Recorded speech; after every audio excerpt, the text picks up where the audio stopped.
Welcome to Coming Out and Beyond. This is a show about LGBTQIA plus stories. I am your host, Anne-Marie Zanzel, and I'm a late bloomer to the queer world, and I work with people coming out later in life. I provide both coaching and mutual support groups. I have many different labels, including, but not limited to, queer, lesbian, mom, daughter, sister, friend, minister, and fiance to my lovely partner, photographer, Tonda McKay. I passionately believe in the power of storytelling to change the world. In the telling of our stories, we can often help another person hear their own. Today, my guest is April Scott. She was raised Independent Fundamentalist Baptist, yes, that is a mouthful, was married to a man for 18 and a half years and is the mom of 5 kiddos. April came out at 38 and has struggled to find her voice and her belief system since that time. She is now married to her wife, Rania. No, Tanya. Rania, right?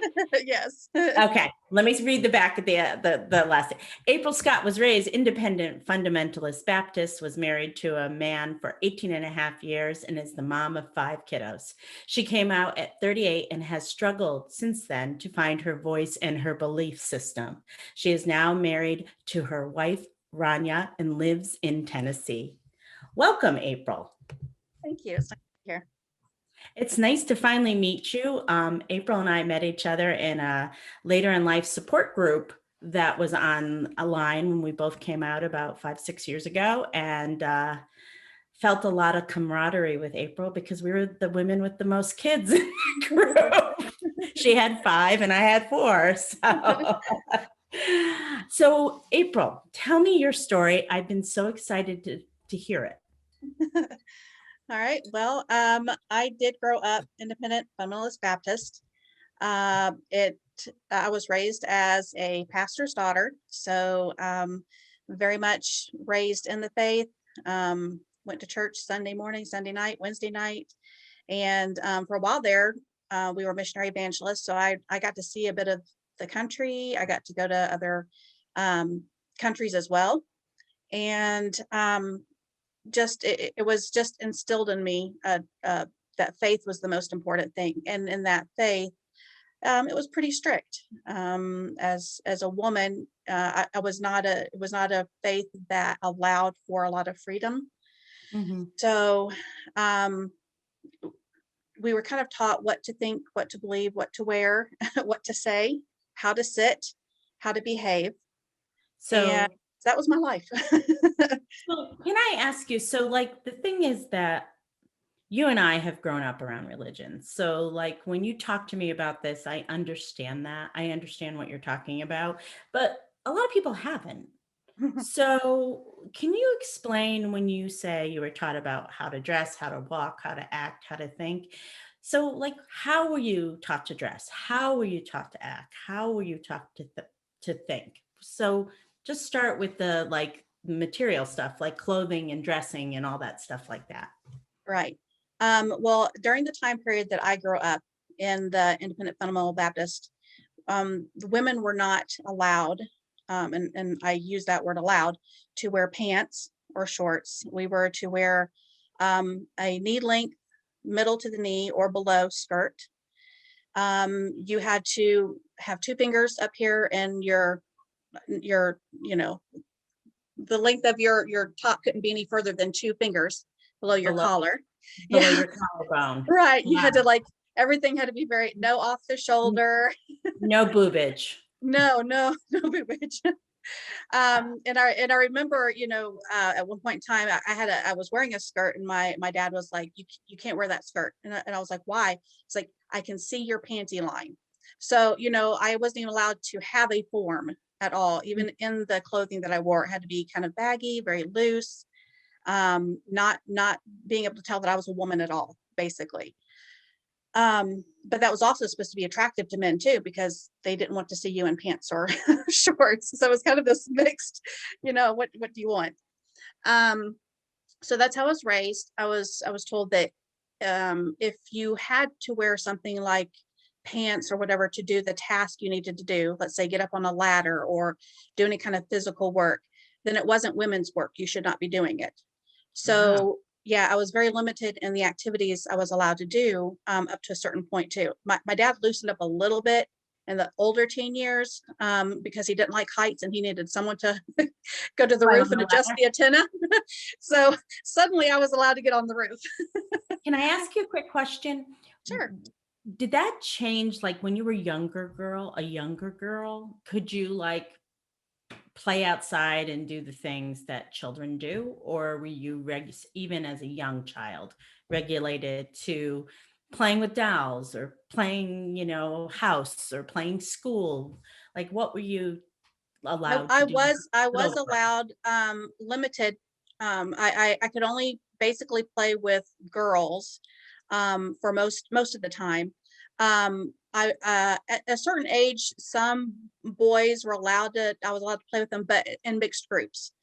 So, but I actually did have that kind of freedom. I was allowed to play outside. In fact, I pretty much grew up in a horse barn. I loved going to the horse barn and being around the horses. It kind of gave me some reprieve from my home. Mhm, So I got to relax there, walk the woods, that sort of thing. So, but sports were kind of restricted, mhm. to certain things. I remember one time, we were in Kansas City and we were, near a pastor's home, and he invited my dad, and the family to go to a Kansas City Chiefs game. And I was so excited because I was like, "Oh, I'm gonna get to go watch, a football game." I didn't care about the Kansas City Chiefs. I just wanted to go watch a football game. And Mhm. my dad said, "No, no, that's a boys' sport. Girls don't go to football games." And I remember as a young teen, I wanted to learn how to play the trumpet. And my dad was like, "No, no, no, no, that's a boy's instrument. Girls don't play trumpets, girls play piano." So I got to take a couple of years of piano. So there were definitely some strict rules about what was male and female gendered, activities. And so what were the role of women in the church? What were they allowed to do? In the church. Wow. You could play the piano and you could sing in the choir. You can make Um, casseroles. yes, you could bring dishes to things. You could work in the nursery, and you were allowed to teach a class, under high school level. So once you reached high school level, women were not allowed to teach those classes because, that meant that the boys were of an age where they were becoming more men, and women were not allowed to usurp authority over men. So they were not allowed to teach upper level classes. So elementary age and below, nursery, choir, pianist. That's what your roles were. So, what did you think? First of all, I can imagine your world was pretty insular because usually, typically, kids that grow up in religious homes such as that, they don't have much exposure to outside influences. So Right. you didn't. So you just thought this was normal. It was very normal. I did go to a church-based school until fourth grade, up to fourth grade. In fifth grade, I became homeschooled. Hmm. At that point in time, I really was a bubble. I mean, everything was just what my family, introduced me to, exposed me to. I lived for moments where I saw other kids my age and got to experience a little bit of life through them. Um, Music was very limited. I was not allowed to listen to secular music. The most recent secular music I was allowed to dabble in was the crooners era. So, Rosemary Clooney, Frank Sinatra. That was it. That was my level that I was allowed to go up to. Well, you're a good 10 years younger than my partner and I, but she wasn't allowed to go to rock concerts. She was raised at Southern Baptist, so the first concert she ever went to was Sandy Patty. I went to a Steve Green concert once and felt so guilty because he was contemporary Christian. So I completely Oh, understand that. you are wild. You are a Yes, wild yes. one. And believe it or not, that's still the only music concert I have been to. Like I'm like, I want to just go Oh, out there and honey, listen to some music. we gotta get you. Come up to Nashville. We'll get you to listen to some Yes. more music. So you get into high school, and then what happens? Okay, so high school, we lived on I'm not going to say the name of it, but it was typically considered somewhat like a religious commune. Um, Mhm. Literally everybody that lived in that area on that property, and it was a 1,500 piece of property, 1,500 acres. And the only people that lived there were the staff that my parents were part of. So those are the only kids I played with. We all dressed the same, thought the same, everything was the same. And um, so when I was a teenager, and I have my diary where in it I wrote down, when it came to relationship wise, I was looking at all these girls around me. I'm like, they all have boyfriends, and I need to have a boyfriend because this is what girls do. They have boyfriends, and it wasn't like I really want a boyfriend, other than everybody's got a boyfriend. I need one, Well, it's so and funny. Did you what's ever that? think about being their boyfriend? Like, did you ever think about that? Like, did No, that I occur to you? no, No. it really the way I grew up, there was just no such thing as anything other than straight. Right. Yeah. Yeah, when at one point in time, and I wish I had looked up the dates and everything. I don't know if it was when Ellen came out or what it was, but there was a definite change in the pulpit of what was preached and spoken about. I remember I went from never having heard of gay people at all ever to suddenly there was this anger and venom from the pulpits everywhere. And suddenly I was hearing this word gay being tossed out. And I remember going to a family get together for my grandmother's birthday. And my cousin, I didn't know they were gay, but they were wearing one of those little pins that you have on your clothing, and it had the upside down purple triangle. Mhm. And I was like, I didn't know what that was. But on the ride home, both my parents were in the front seat, and they were feeling sorry for my cousin's parents because they were like, did you see what they were wearing? You know what that means? And I'm in the back seat going, no, what does it mean? But after that point, it was like it was pointed out everywhere because you started seeing them popping up on cars. And so I learned from an early age, whatever this gay thing was, um, it was an abomination. That's what the preachers would say. It's an abomination. These people are so sinful. God's just given them up, and they're just being left to do, the most sinful things. And I remember at one point in time, my parents saying, well, there's no such thing as a gay person. It's just a person that's so far from God that they're just dabbling in the most sinful things possible. So I grew up with the understanding that there is no such thing as a gay person. That's not a sexuality, it's just a sin. So I didn't know that it was even an option. Mhm. Mhm. So, but again, and going back to my diary too, there was this woman that I wrote about in my diary, and it's so innocent, but I read it now and I see it for what it was, because I was just pining away after this woman. You had a And crush. I had this huge crush, and I was like, I didn't get to see her today, and I just miss her so much, and I wonder if she misses me. And there's just all this, turmoil going on over this woman that I just loved so much. And I looked at it as this great admiration at that point in time, but looking back at it now and seeing the comparison of what I wanted from boys and then what I wanted from her, it wasn't sexual, but in my mind it was just I loved her. And as I look back on it now, I'm like, if I just had the freedom to know what I was feeling, I think things would have been a little bit different. Yeah. So your parents, did you get married young? And I can I did. imagine. Did I you okay, did. so I have to ask you. Yes. Could you not kiss him until the night of the wedding? That I have kissed two men in my whole life. He was one of them. I dated one boy before my ex-husband, and and I remember going to my mom and saying, I don't like it. It's disgusting. It's gross. There's bristles everywhere. It's ew. And my mom's like, well, it's just not the right guy. It's why you just shouldn't be with him. And during that time, after I broke up with him, and I started dating my ex-husband, my dad said, I want you to promise me that you will not kiss another boy until you're married, till your wedding day. And I was super okay with that because I didn't Yes. enjoy it the first time. Can I ask you something? Where are you on your birth order of your family? I am the third. I had two older brothers. My So oldest you're the brother's first passed away. girl. You're the Yes, first I'm the girl. first girl. So two brothers, myself, and then a younger sister. Okay. Okay. Yeah. So you were the one yeah, you were the one who had the most discipline probably and stuff like that. Yeah, I did. So you waited until you married your husband. Yes. Yes. And I've told How this, old were you, April? I was 20 when I got married. Maybe. Mhm. Yes. And by 22 I had my first baby. But yeah, the moment we kissed, and I had hoped so much that it would feel different, kissing him because I did love him. He was a good friend. I mean, that's just how I felt.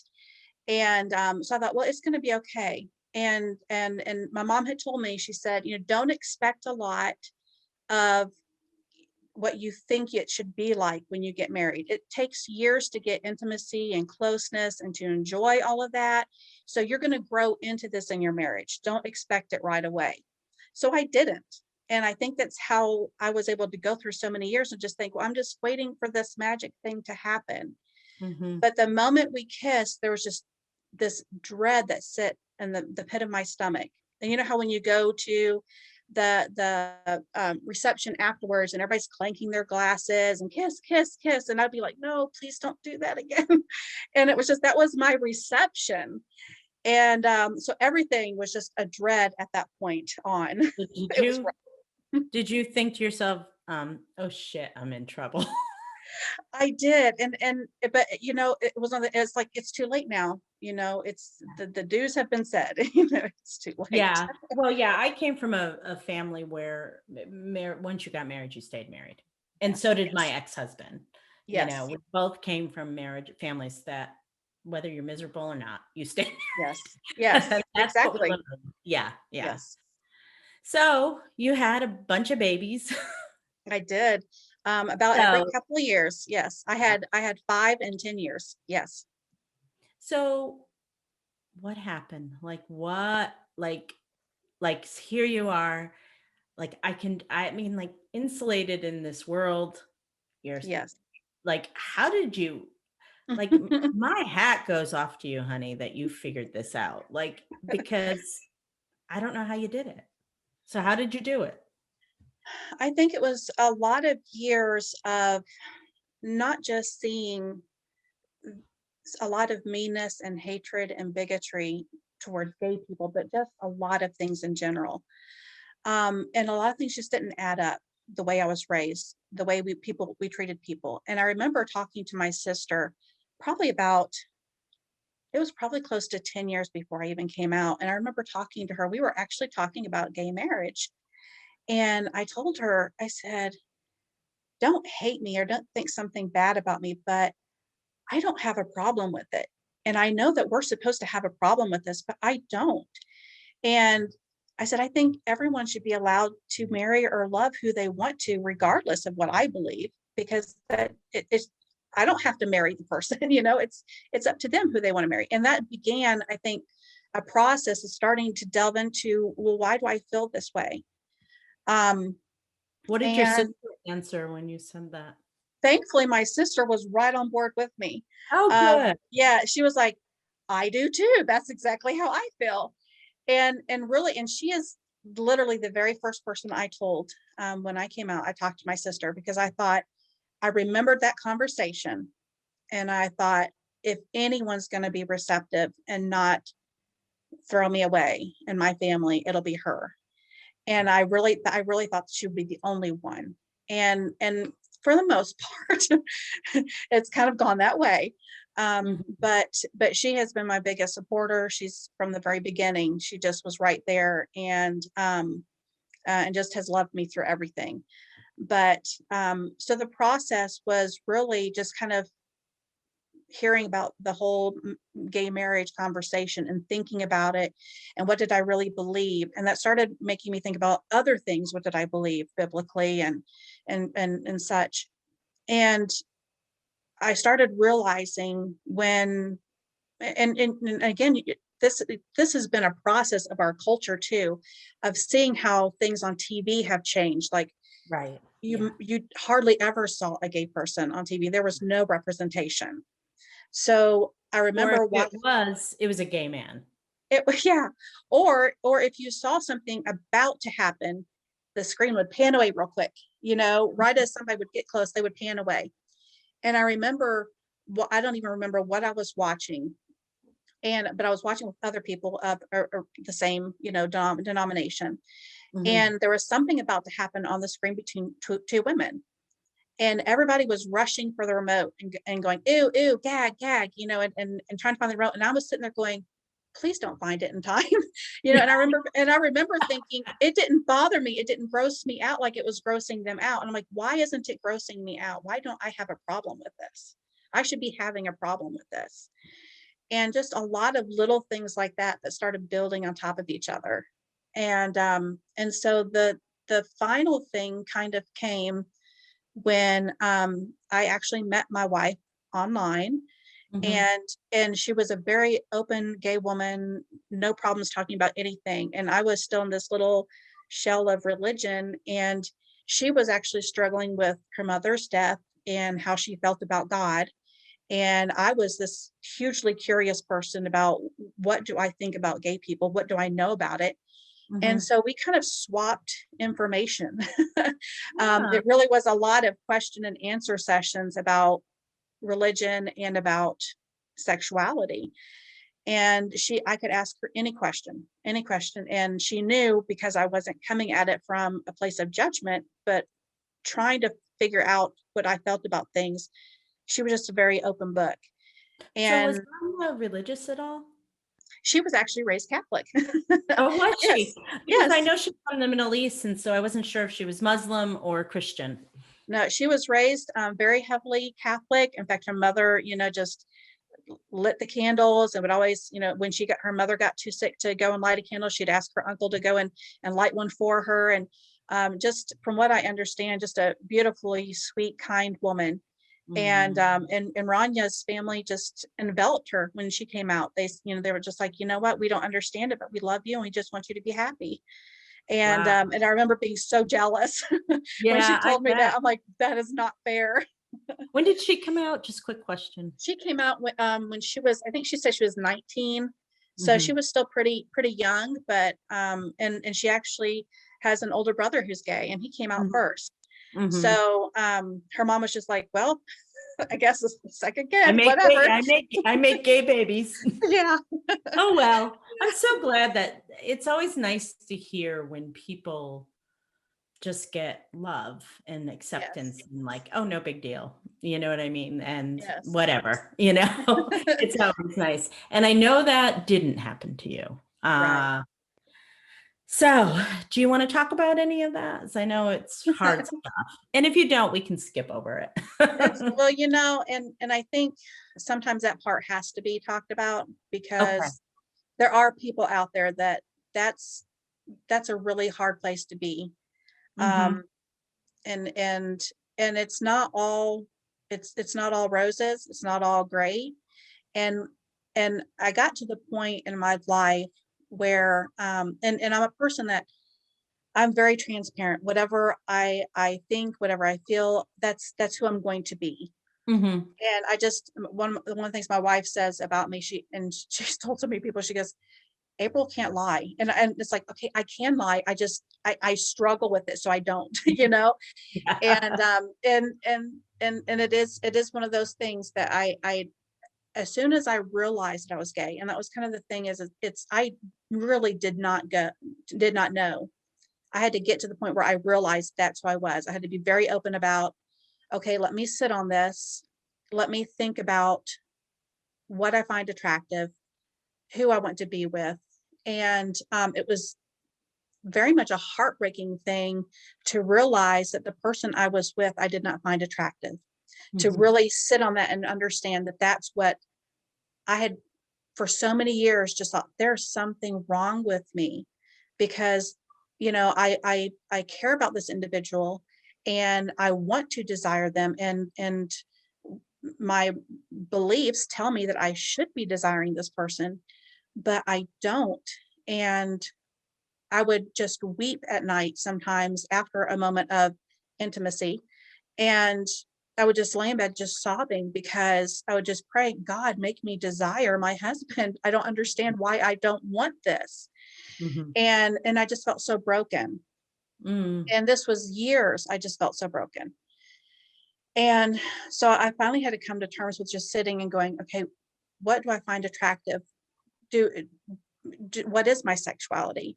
And being Mhm. really honest with myself and realizing I'm a gay woman, just and once I did that, I was sick to my stomach because I knew that because I'm not a person that cannot live who I am. I'm just not. You And I have knew to it. live authentically. Yes, Yeah. yes. And I knew at that moment, hard decisions had to be made. People were going to be hurt and there was nothing I could do about it. And I thought it's either I live a lie, because at this moment, if I don't live authentically, I am living a lie and I cannot do that. Or, I try to bury this somehow or another or talk it out of myself. And I just knew I just couldn't. Mhm. So, like I said, the first person I talked to was my sister. And she had already been through a divorce for different reasons. And I talked to her and I said, I need to tell you this. And she said, okay, whatever you need to do, I'm here. You talk to me afterwards. And I know I found a weekend where I waited until Friday after the work week was done, but giving my ex some time over the weekend before he had to go back to work. And I was trying to time it in a way where he had time to kind of recover before he had to see anybody. Well, because he had no idea. He had no idea. And we put the kids to bed and I said, I need to talk to you. Let's go outside. So we went outside and sat in the pickup truck. And I told him, I said, this is about me. It's not about you. This is about me. And I said, I have realized that I'm gay and we're going to have to get divorced. And he was just, it was just out of left field for him, just Right. completely shocked. And there was crying and at that point, um, I was like you said, when you are raised religious, there's a lot of stuff inside of you that you don't know how to deal with, because if you were raised in a denomination that is not open and accepting, not affirming at all of who you are internalizing a lot of that. Right. And you think you're wrong. Yes. Right. And so I didn't know how to deal with it. And I remember being told, well, maybe you just need to experience sex with a woman and realize that that's not who you are or whatever. And I said, it's not just about the sex. Sex. It's just, I just, Well, like in our later in life groups, I mean, people always think, well, I just think I need to sleep with a woman to make, and that's really not the point, yeah, because what no, happens is heteronormative or straight society reduces, especially lesbian relationships, to sex because it's right, fetish. They right. I can't say that today. They fetishize it in porn and stuff like that, and really what women want the most when they are desiring a relationship with a woman is the emotional intimacy and the connection. And yeah, the sex is great, Yeah. but but Yeah, don't knock that part. but yeah, the sex is it's amazing. And if Yeah, you've but the thing is that we never tell people, like when they're like desiring somebody in their high school age, when they're in high school and they want to be with the other gender, and we never say, well, you better sleep with that boy to make sure right, you're straight. You right, better sleep with them. We don't say that. We don't say that. exactly. But and unfortunately, people do that to themselves, because I came out pretty similar to you without having had a relationship.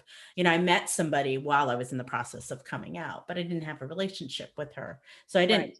know technically, but I knew. Yeah, yeah.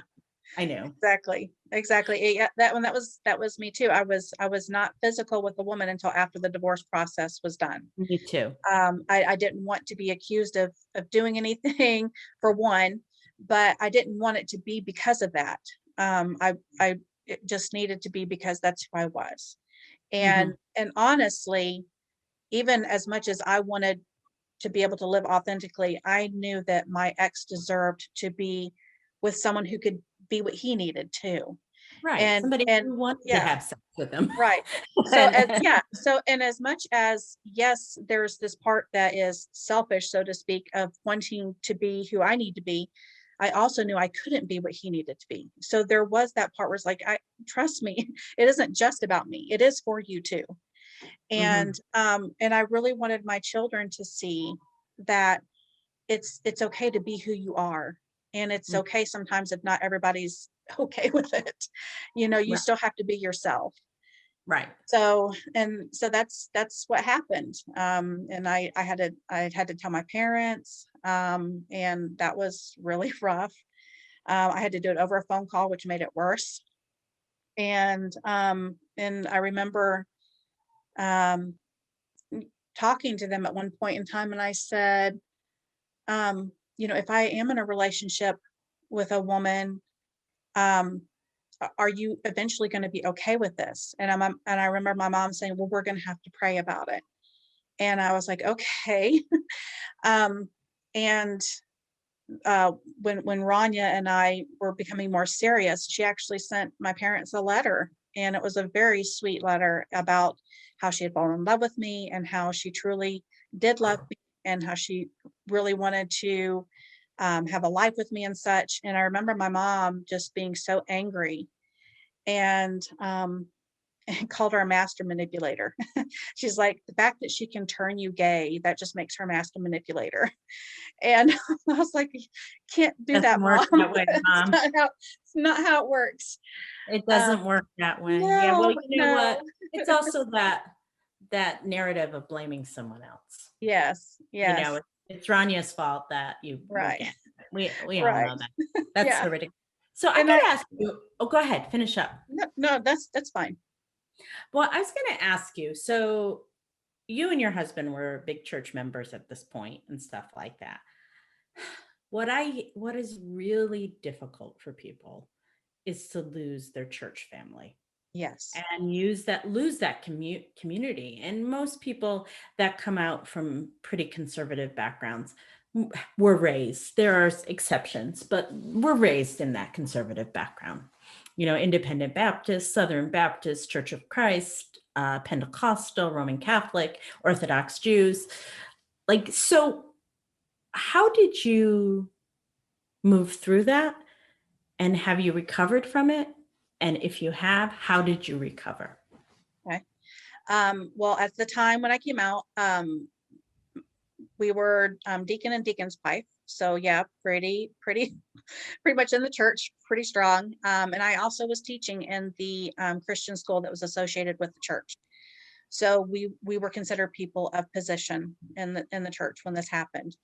Um, so when I came out, I was relieved of my job at the school, and it wasn't very long after that where I stopped attending because the services became very geared towards me.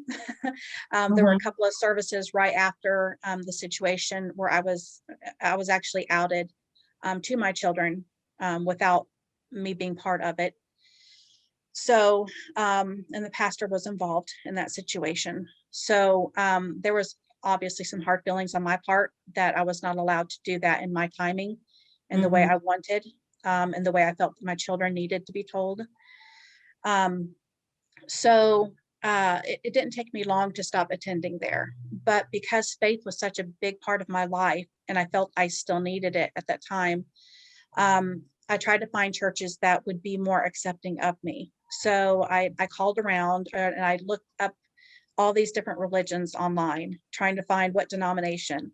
And I went from that church to a Nazarene church, and the people were very sweet and kind and gracious. And they accepted me for me, but within a certain realm. I wasn't allowed to really participate in the church, like do things in the church. I was allowed Mhm. to attend, and they would love me as in that capacity. So, but So I did, yeah, can I jump in? Yeah. So that's in some conservative denominations, that's when people who are considered to be in sexual sin, which this is about education, people who are considered to be about sexual sin is then they can't serve in leadership in the church, which I know you know that, but I don't know if everybody listening knows that. Right. And so if you were perhaps a woman who would they knew you were having an affair, they probably wouldn't let you serve in leadership in the church. Maybe, maybe not. Yeah, it depends. It depends on who you are and stuff Yeah. like that. Yeah. But maybe, so that's why you weren't allowed to serve as Right. in the church in leadership.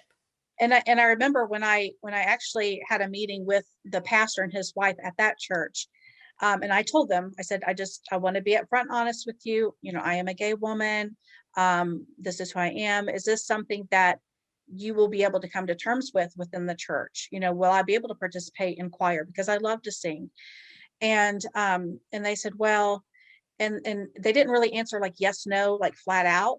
But I remember the pastor told me this really, it was heartbreaking. He said, I have a niece who is trans, and I feel sorry for her because she's that's the way God made her, but she's just not allowed to act on it. And I remember thinking, what? Like you're understand that God made them this way, but they aren't allowed to actively participate in who they are. And I remember being that just the weirdest concept to me. And so at that point in time, I knew it was not my church either. It was not going to be my church Yeah, home. you Yeah. went, "Oop." Yeah. Yeah, exactly. I'm like, I have friends here. I like the church. The feeling of the church was great. But I was like, I'm still not allowed to be myself. I don't understand. So from that point, I went to a DOC church, Disciples of That was Christ. a surprise. Yeah. Yes. And I remember looking up online and reading that they had fairly recently at that time embraced the LGBT community and had stated that they would be an open and affirming religion, and it would be up to the individual congregations on how that would look, within their building. And so I got a little bit smarter at this point in time, and I actually contacted the pastor of that church. Beforehand. Yes. I said, this is who I am. Will I be allowed to participate? Will I be allowed to be in choir? Will I be allowed to do anything in the church? And she said, and this is the first woman pastor I had ever talked to. And Yeah. so this was like weird to me too. And because formerly women couldn't do that. And so she said, absolutely. She goes, we'd love to have you. And I was like, great. And she's like, there will be some people in the church because it's an older congregation. So there are going to be some people who, won't agree with you, but they won't make a big deal out of it. They're not going to hate on you or anything. I was like, okay, well, I can accept that. Not everybody, has to be completely okay with this, but just so long as I can actually be a part of a church.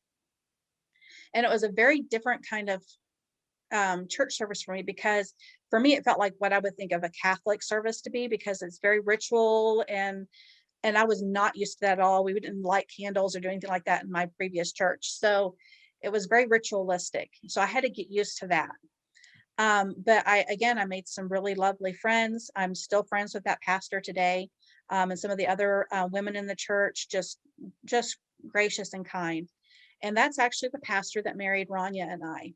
But I Mhm. remember a few weeks before the wedding, the pastor called me up. We were actually at the Chattanooga Pride Parade at that time, and I get this phone call from the pastor, and she said, "April, I've got some really bad news." And I said, "What?"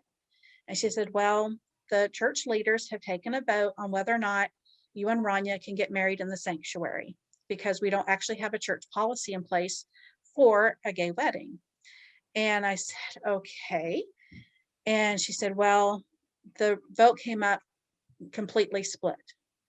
And there's enough people that said no, that we can't allow it in the church because it will split the church." And she said, I love you. I don't have any problem with you, Rania. I just heartbroken. I'm sick over this." And she did find a DOC church in Chattanooga where the pastor was just absolutely fabulous. He said, "Y'all go ahead and come in, have your service here. We don't have a problem with it at all." So we were able to get married in the DOC church with that pastor. And but at that point in time, suddenly we were an issue within the church. And so then they had to start talking policy, and they had to start deciding whether or not. So that it was a step-by-step process. And at that point in time, Rania and I both decided, here we are, tithing members of a church, and we're not even allowed to be married in the sanctuary of a denomination that has said that they are accepting of the LGBT community. Mhm. And it was just really, and it was the final straw for me. And I remember going It to, was the straw that broke the camel's it, back. it was, and I remember still trying to go to the services, and I just kept feeling more and more. I don't know how to express it other than this tightness. And I would just, and then at one point in time, it was right after Christmas. It was in January, and I remember going to a service. I was by myself because Rania she just couldn't She's face like, people done. anymore. She's like, I can't. And here I was just trying to keep going. And I went, and I remember I could not sing a single hymn. I sat in the pews, and I saw I can't even sing. I can't sing a single song because it all feels fake to me. Mhm. I don't feel this love of God. I don't feel anything anymore. I feel like this empty shell sitting here, and I'm just broken. And it took everything I could do to wait until the end of the service, and I darted out. And I told the pastor, I said, it's not anything against you. We love you, but I just can't. I said, I just can't do this anymore. Yeah. And that's kind of where it ended. And I'm at peace now, and I am accepting of people that do need faith and all that. But for me personally, I had to step back and say, it's just not for me right now. And it may be that changes, later on in the future. But right now, I'm at peace with not, Well, not embracing it. what was really interesting to me is that, as you know, I'm ordained, and when I came out right after my ordination, I had a lot of anger at God because it's sort of like my life got blown apart after I was ordained. And I really struggle now being part of an institution that does stuff like this to people. That what happened to Rania and you was unacceptable. And I guess by telling this is that it's only just in the last 6 months that I've been able to have conversations with God again, because I just stopped talking and stopped thinking and stuff like that. And then I had this really interesting conversation with my partner Tanda and my her cousin Mark. Mark is a gay man. He sings in his Methodist choir in his church in Hollywood. And when he was young, he was going to be either a pastor or an actor. He chose the actor. He's very handsome. And both of them told me that right after they came out, they really had about 10 years of either just completely falling away from any type of church, and also agnostic. Both of them were agnostics. They weren't atheists, but they believed in something. They just weren't sure what they believed in. And so Mark was able to go back to church. Tanda's really, she just goes when I go. But my question to you is, do you believe in God now? I currently do not. Mhm. I'm one of those people that when people say, "Well, what are you? Are you atheist?" I'm like, "Well, I don't want to ever say that I'm completely anything because I've learned my lesson there." But Mhm. but I said I am probably 99% atheist and 1% agnostic, because there's this part of me that says maybe there is something, and Right. there's this part of me that wants there to be something. Mhm. Um, but if there is something, it is nothing like what I was raised to believe. Oh, And I yeah. and that's and it's like that I know as a surety that if Yeah. there is, it's not what I was raised to believe. Well, Because I have studied the Bible enough to know it was really, that it really can't neat. be bad. Well, a couple of things. Let me just say this first. When I say God, I don't mean like, I usually call it the universe, because it's not a man sitting on a chair, and it's none of those things. But I also noticed when you were talking, you said about about Ellen, and you said, which I thought was really cool, is that you said what the preacher was preaching about about being gay, because the Bible really doesn't say anything Mhm. about, we could have a whole nother episode about that, but the Bible doesn't say that. And Right. so I really appreciated you said what the preacher was preaching about, because the Bible doesn't, like, I really literally had a conversation with a client yesterday who has she's been out a long time, but really struggles with internalized homophobia brought on by religion. And I started talking about the clobber passages to her. And I know you know what those are. And those are the passages in Romans and Leviticus and Genesis, which, that people use to clobber the gay community. Look it up, Google it if you've never heard of it. And she never heard of it before. Like, Wow. never. She's 60 years old. She had never heard of it. So, so let me ask you, it sounds like, first of all, your story is amazing. It is so filled with bravery and courage and authenticity. It takes my breath away. So I've known a little bits and pieces of your story, so it was really nice to hear the whole thing, and I really appreciate that. You're somebody who's done a lot of reading and stuff and movie watching. Anything that really rocked your world? Well, that movie you were watching with your congregation and everybody's trying to change the lesbian love scene up. But any other movie or book that, really just sort of opened up your eyes? The very first thing that I watched when I was first coming out, because again, trying to deal with my faith and my sexuality, was the documentary for The Bible Tells Me So. And That's a good yeah, I documentary. just that was something. First, I was, of course, I was looking up online, gay Christians, is that a possibility? Is that a thing? But that documentary really changed my life because, again, you mentioned the clobber passages, and it really delves into that. It delves into the translation of words that are used and what they really mean or do not mean. And that brought me like a sense of peace where I was so worried that if I am a gay person, even though Baptists believe in eternal security, I thought if anyone's going to lose it, it'll be me because, gay's the one thing you can't be. It's like there's murderers and then there's gay people. I mean, that's the list of sins. Like we are right up there with murderers. And so that movie did so much to give me a sense of peace and stepping away from religion and Mhm. and being able to embrace my sexuality and not associate it with a sin. That really helped me out tremendously. Can you explain to me why it's right underneath murder? It is the one that is spoken out against so strongly, so venomously, vehemently. When you hear a preacher preach from the pulpit, you don't hear about things like beating your wife or things like that. You don't hear about that very much, but you hear, of course, oh, they're murderers and sinners, and then of course the gay people, and there's just something about it for some reason in that community that, and I'm going to call it a cult, um, that that's right up there with murders. And it's almost like, you've got murder, you've got um, the LGBT community, and then you've got child molestation. And sometimes, of course, if you study the history of the LGBT community and Christians, they'll put those two right next to each other as well, and they associate it.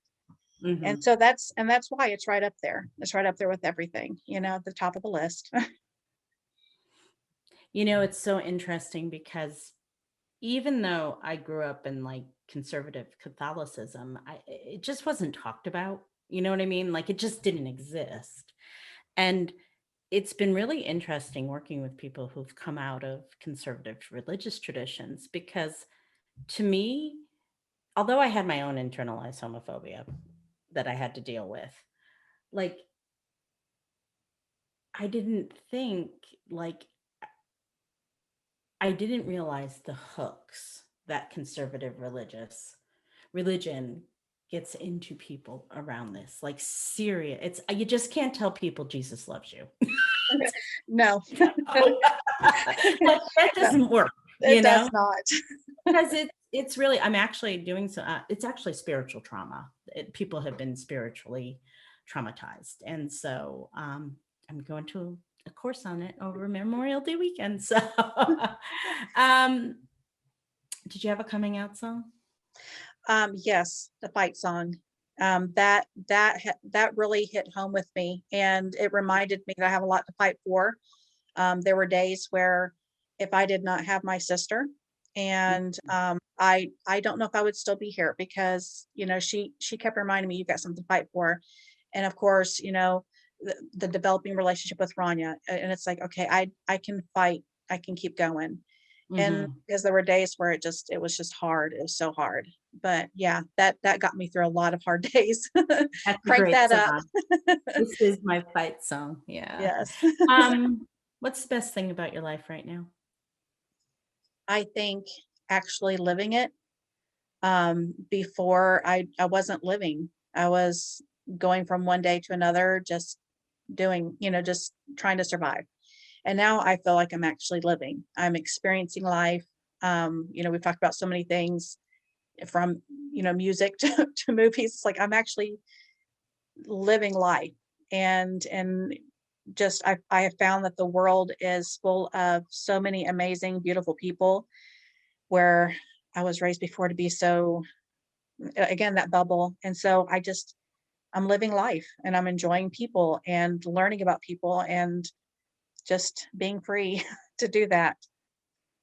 Well, thank you. Your story is really inspiring, and I really am really awed by your courage, April. I just know like how hard it is to do what you did, and you're a badass bitch. Well, I want to remind, folks too, when it comes to all of this, I remember trying to tell people I'm still the same person. You just know a little bit more about me than what you knew before. The person you loved before is still the same person. You just get Mhm, to know a little bit more. You get to know a little bit more of a piece of me that I found out. And so I came up with this quote when I first came out, and I still reiterate it. And it's, do not judge me by a part of me, for that's not the whole of me. But do not negate that part of me, for without it I am not whole. So don't forget that piece, but don't judge me by it either. Like, there's so much mhm, less. And that mhm, goes with anything in life. mhm. Well, I'm going to end it on that. That was beautiful.